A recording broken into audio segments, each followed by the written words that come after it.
Welcome to this week's Money Metals podcast, helping gold and silver investors during these turbulent times. Now, here's this week's market wrap with commentary and analysis from the low-cost precious metals dealer voted best in the U.S., Money Metals Exchange.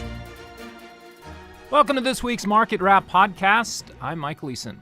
Coming up, we'll hear a wonderful interview with Axel Merk of Merk Investments and the Merk Funds. Axel describes why he believes the buy-the-dip mentality has overtaken mainstream financial advisors, warns about the dangers of buying into conventional wisdom, and also chimes in on gold and the potential rise of safe haven assets. Don't miss this must-hear conversation coming up after today's market update. As investors eye a potential tax reform deal on the horizon, they are mostly overlooking precious metals markets. Gold and silver prices retreated this week, with gold posting a 0.8% decline to bring spot prices down to $1,271 an ounce. Silver's off 2% on the week to trade at $16.75 as of this Friday recording. The platinum group metals are staying relatively quiet this week, with platinum posting a 0.5% decline to $921 an ounce, with palladium off 1.2% to trade at $965. On Thursday, the House of Representatives approved a budget resolution that paves the way procedurally for tax reform to be passed by the Senate with a bare majority. The House budget deal was not without controversy. Several Republicans from high-tax blue states, including New York and New Jersey, opposed the GOP plan because it threatens the deductions for state and local taxes. Meanwhile, members of the House Liberty Caucus blasted the bill for essentially ditching efforts on spending restraint. The group of fiscally conservative lawmakers complained that the budget will add $5.5 trillion to the national debt over the next decade. Investors are concerned that 401k and other qualified retirement accounts will get tinkered with in order to pay for tax rate reductions. On the table is a proposal to reduce contribution limits. That's bad for people who are trying to sock away retirement savings tax-free. From a free market perspective, though, it would be nice if Congress would just stop trying to socially engineer retirement savings.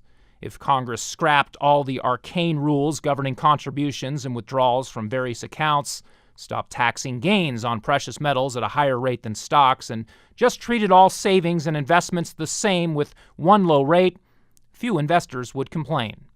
A final version of the GOP tax plan is expected to be released next week. And as soon as next Friday, President Trump could announce his decision on who will succeed Janet Yellen as the nation's top central banker. Some reports late this week indicated that Yellen is no longer in the running to be the next Fed chair. Politico reported that Janet Yellen is out of the race for the next Federal Reserve chair.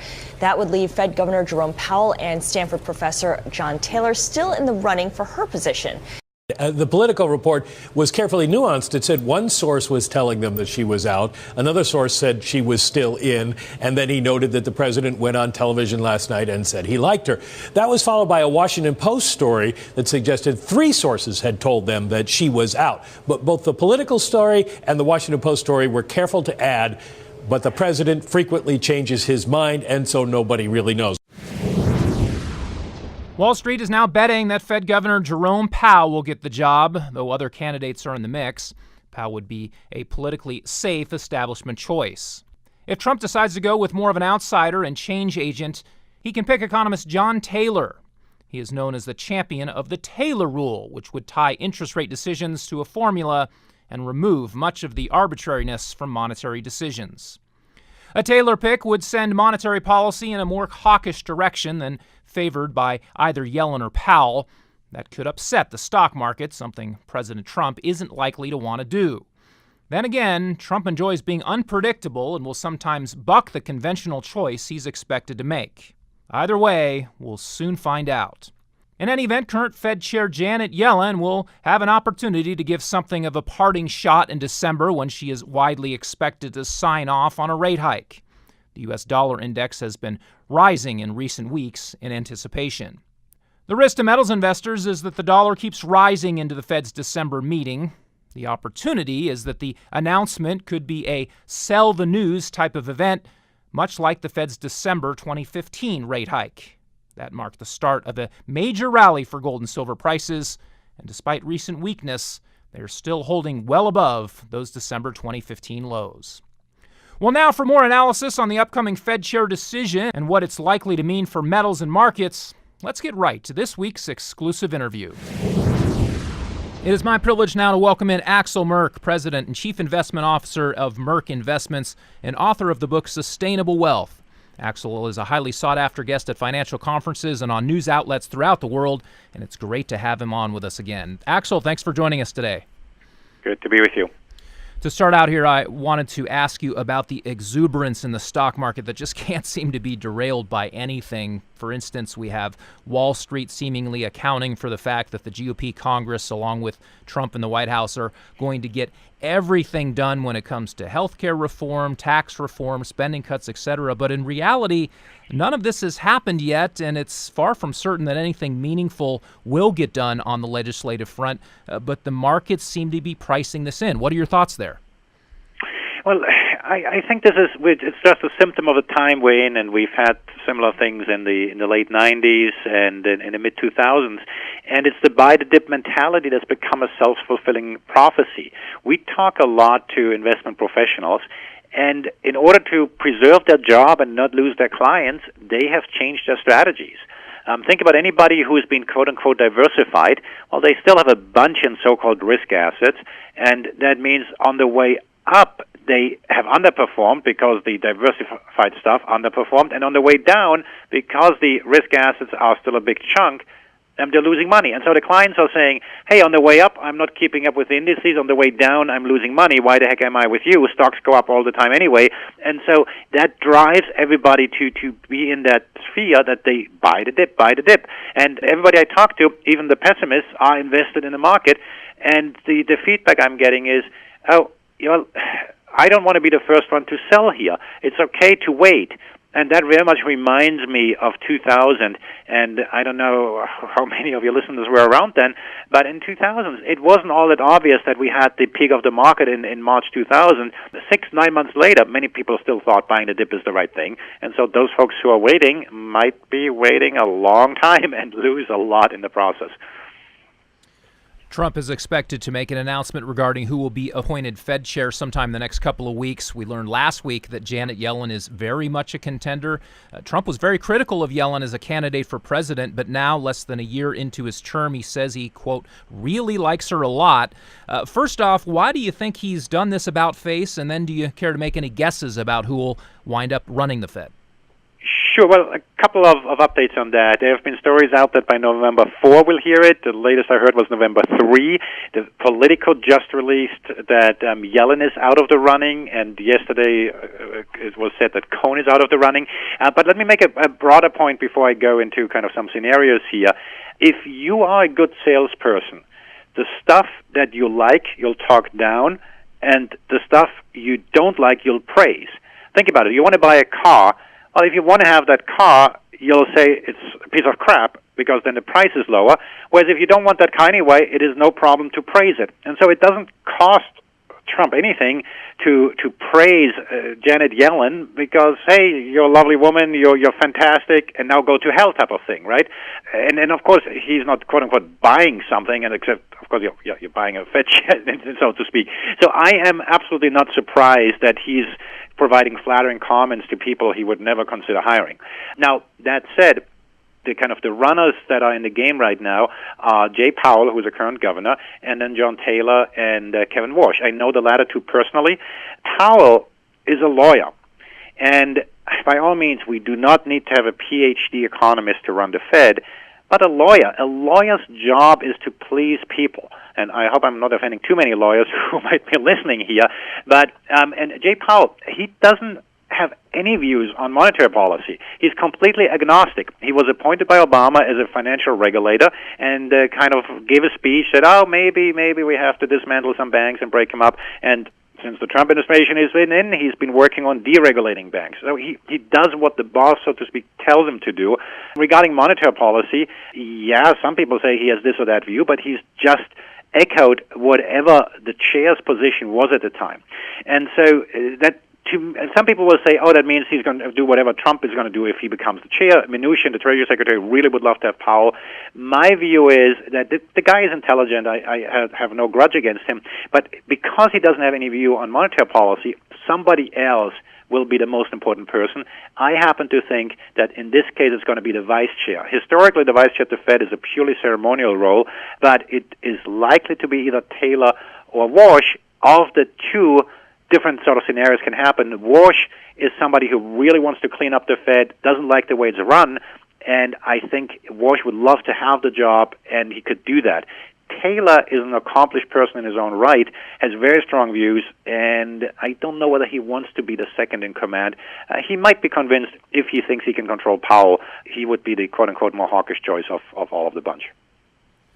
There's little doubt the Fed's extraordinary stimulus over the past decade has achieved some of the results they wanted. We've got higher asset prices and even some economic growth. But to us and a lot of other Fed critics, the question was never whether a few $1 trillion of quantitative easing and zero interest rates would produce result. The question was whether there would actually be real economic growth or if the Fed would simply blow up another bubble, creating even bigger consequences when the bubble pops.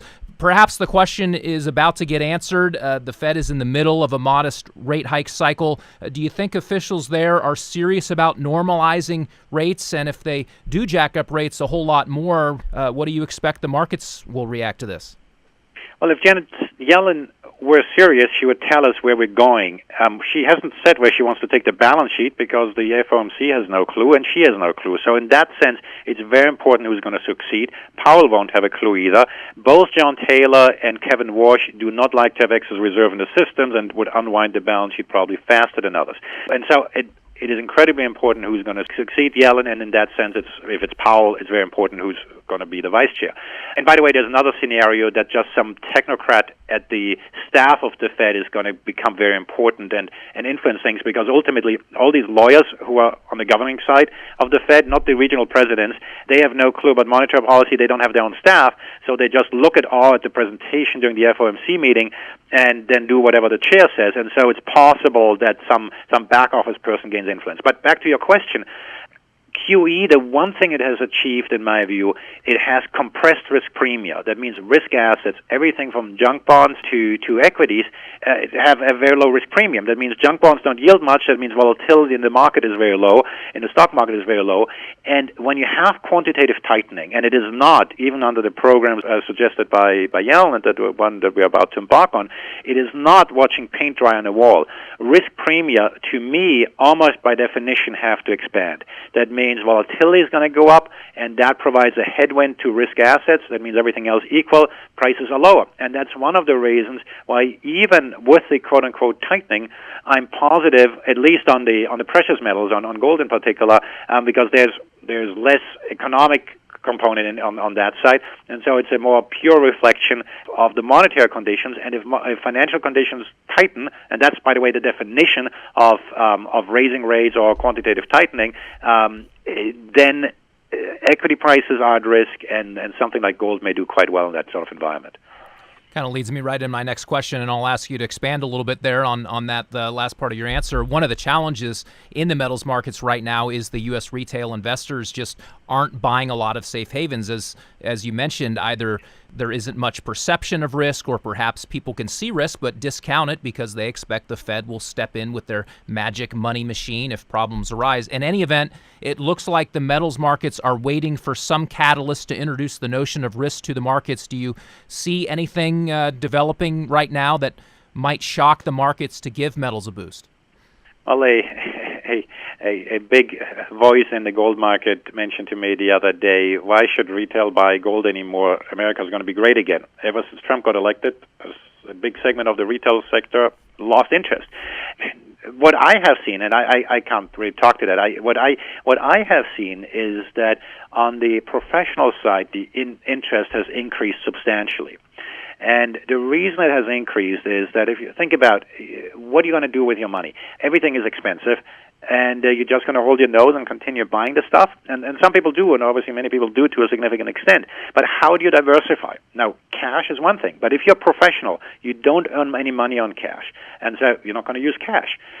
And so gold is just the easiest diversifier, and I emphasize easy rather than best. I like gold by all means, but there are other things you can use to diversify. It's easy because It's easily understood. And the correlation of gold to other assets is, to S&P in particular, is zero over the long term. And then I mentioned, as risk premia go up, gold may do very well. So from that point of view, professional investors increasingly use it to diversify. As far as retail is concerned, obviously, they are confused, and if you're not confused, you haven't paid attention. My view is the Fed is behind the curve, at least under Yellen, and will continue to be behind the curve. If we get somebody like John Taylor, who is considered to be more hawkish, then odds are, rates are going to move higher. Ultimately, it matters where real rates are going to be. In every bear market in stocks since the 1970s, gold has done very well, with the big exception of the early 80s, where Volcker put real interest rates up very, very much. Now, if you think that a John Taylor can do that, by all means, stay away from gold. My take is the initial reaction of a Taylor is likely to be that maybe bonds will sell off. That means yields will be higher. Maybe that's a negative for gold. But very quickly thereafter, and I don't think it may be months, it could be minutes, people are going to realize, oh my God, that tightening is going to be bad for risk assets. And what happens if you have a sell-off in equities, if you have a sell-off in junk bonds? Where does that money go? Well, it tends to go into treasuries. And so that means the long-term rates are not going to move up. All this, the Fed is trying to explain to you that getting out of the quantitative easing, out of this big balance sheet, is going to raise long-term interest rates. I'm not so sure it will, because I see substantial volatility in the markets, and that will keep those yields lower. And so in that sort of environment, happen to think that gold is as good a diversifier as ever. Remember, historically, gold has done well. People are always worried about what it's going to do tomorrow. The truth of the matter is gold doesn't really do anything because gold doesn't change. Right, exactly. It's the fiat money that changes value. At the end of the day, gold is really an anti-dollar investment, and since you've made a name for yourself over the years as a guy who follows the currency markets probably as closely as anyone, let's talk about the U.S. dollar here a little bit more. Now, metals fared pretty well during the first half of the year as the greenback slipped to multi-year lows. In recent weeks, however, the dollar has perked up and metals have stalled. Have we seen a short-term bottom in the dollar, or is this rally likely to fail? Well, the dollar bulls will never shut up. Let's put it this way. And just as we talked, the European Central Bank just had a meeting, and there wasn't a big surprise. Mr. Draghi said he can do more if he wants to. That said, even Mr. Draghi is starting October 2018, later than here, obviously, is expected not to print any more money. That means the printing presses are grinding to a halt throughout the world. It's happening in stages, and there are some changes happening. Now, remember, when the Fed first started talking about tapering, they talked and talked and talked and didn't do anything. But for years, the dollar was grinding higher. And then when they finally acted, the dollar weakened. So now you have the Europeans that are expected to taper, expected to print less money. And the expectation of that has pushed the euro from about 105 to 117 or so.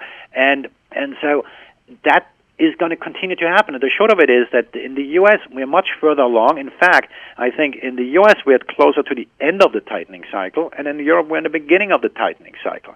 So, yes, there are people that say, hey, in the U.S., we're going to have a hawkish Fed person and this and this. I would never bet on the conventional wisdom that that's exactly how it's going to happen and going to translate. If we're going to have a risk-off environment, Treasury is going to rally. People have this conception that the dollar is going to rally in a risk-off environment. We had that in 2008. But if you look at the last 2 years, whenever we've had a risk-off environment, we didn't have a substantial one, I grant you, the euro rallied. And the reason the euro rallied is because the euro has become a funding currency. People borrow in euros because interest rates are negative. They're so darn low. And so it's acting much more like the yen. And so these correlations are morphing. They're not stable. I would be very hesitant to say that, especially with the budget deficits that's going to blow out in the U.S., potentially anyway, that the dollar is the one that's really going to rule the day here. So I'd be very, very cautious about jumping on the bandwagon of the conventional wisdom here. Well, finally, as we wrap up here, any final thoughts you want to leave us with? Anything that you're focusing on specifically over the short term? Well, I happen to believe that investors should stress test their portfolios, that if and when the buy the dip mentality is over, that they'll be okay with that. I happen to think diversification is not that you move from one sector to the other, but you actually think about how to generate uncorrelated returns in other ways. And then one of the things we're digging into quite deeply are just what's going to happen here on both on the long and the short end of the yield curve in various countries around the world. I don't think that the low rates in the Eurozone are sustainable, despite what Mr. Draghi is trying to tell us. And so there will be some repricing of risk. And by the way, even though the exact opposite is in the news, of course, today, as we talk anyway, with the European Central Bank sticking where it are, if they are going to be more assertive ultimately, because Mr. Draghi's term is also going to be up at some point, he's going to stick around for a little while longer, and then there's going to be a repricing there. And so again, things are not going to evolve the way that everybody's telling you. I'd be very cautious about risk assets. I would not bet that the dollar is going to be the big winner. I would not bet that treasuries are going to sell off too much, and not because I don't think that deficits are not going to blow it up, or maybe the quantitative tightening will, but that the risk-off environment, the volatility, is going to push money into treasuries. And so those waiting for this big treasury sell-off may have to wait. And then with regards to broader commodities, a lot of it depends on China that we haven't talked about. And that's, of course, a big wild card because who knows what's going to happen there. Well, we'll leave it there for now. Thanks for the fantastic insights, Axel. It was great to have you back on, and we really appreciate your time today. Now, before we let you go, please tell listeners a little bit more about your firm and your services, and then also how they can follow you more closely. Sure. Well, come to our website, merkinvestments.com. Follow me on Twitter or on LinkedIn. Axel Merk is, you find me on Twitter, on LinkedIn, wherever you want. We have a newsletter. Live tweeting is really the best way you can get the direct interpretation of the news. Anybody can curate their own news channel on Twitter, but folks who don't like it, LinkedIn is okay as well. It's a little bit more in-depth for those sort of things. We do have some investment products focused on currencies and precious metals. Look it up on the website. So browse around on the website, but by all means engage by following me on Twitter, LinkedIn, or even Facebook. Well, great stuff. Thanks again, Axel. We look forward to checking back with you down the road and get more of your thoughts on these ever-changing markets. Take care, and thanks for joining us. Bye-bye. Well, that will do it for this week. Thanks again to Axel Merk, President and Chief Investment Officer of Merk Investments, manager of the Merk Funds. For more information, be sure to check out merkinvestments.com. And check back here next Friday for our next weekly Market Wrap podcast. Until then, this has been Mike Gleason with Money Metals Exchange. Thanks for listening, and have a great weekend, everybody. Thank you for joining us for this week's Money Metals podcast. Be sure to come back next week. And don't forget to subscribe to our podcast through iTunes for answers to all of your questions, or to discreetly and securely buy or sell gold or silver coins, bars, and rounds. Call 1-800-800-1865 or visit www.moneymetals.com. Our knowledgeable and no-pressure specialists are standing by between 7 a.m. and 5:30 p.m. Mountain Time, Monday through Friday. Or you can lock in your order online, 24 hours a day, 7 days a week. Again, visit us at www.moneymetals.com or call 1-800-800-1865.